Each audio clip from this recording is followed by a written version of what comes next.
Assalamualaikum warahmatullahi wabarakatuh. Sampurasun, wilujeng siang barudak. Patepang deui nya sareng Ibu dina pangajaran basa Sunda.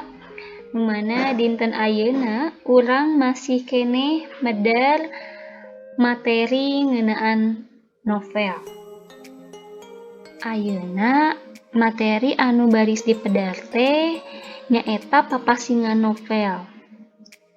Dumasar kana wangun caritana jeung pamacana, novel teh diantarana aya 2 di dieu. Aya novel barudak sareng aya novel rumaja. Novel barudak minangka novel anu diajengkeun pikeun bacaan barudak. Masalah anu dicaritakeunana tangtos masalah-masalah atanapi pasualan-pasualan anu raket patalina jeung kahirupan barudak.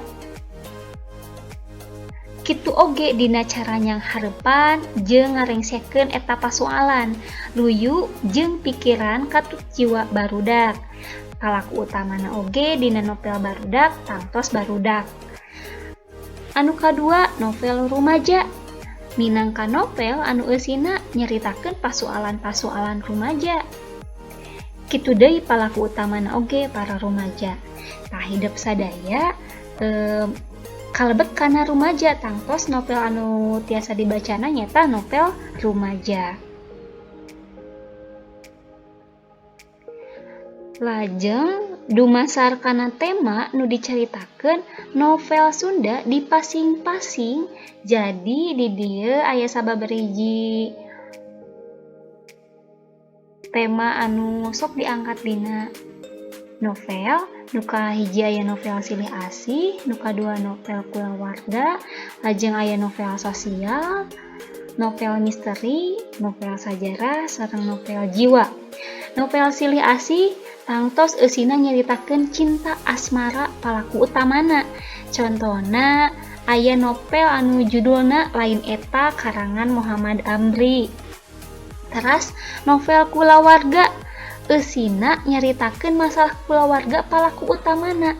Contona di dieu aya pipisahan karangan Rap. Teras aya novel sosial. Eusina nyoko kana pasualan sosial saperti kateuadilan. Contona Sandekala karangan Godi Suwarna. Teras aya novel misteri. Eusina nyaritakeun hal-hal anu ngandung rusiah. Anu biasana rusiahna teh kabuka dina bagian akhir eta novel. Contona novel Laleur Bodas karangan Samsu. Sambas jeung Susangka Samsu teh. Teras aya novel sajarah anu eusina ngandung unsur-unsur sajarah, boh kana palaku utamana, boh kajadianana. Eusina nyoko kana sajarah. Contona novel Perang Bubat karangan Yosef Iskandar. Anu pamungkas aya novel jiwa. Tadina novel jiwa mah eusina teh nyaritakeun hal-hal anu patalina jeung jiwa palaku utamana. Contona aya novel Arca karangan Ningrum Julaiha.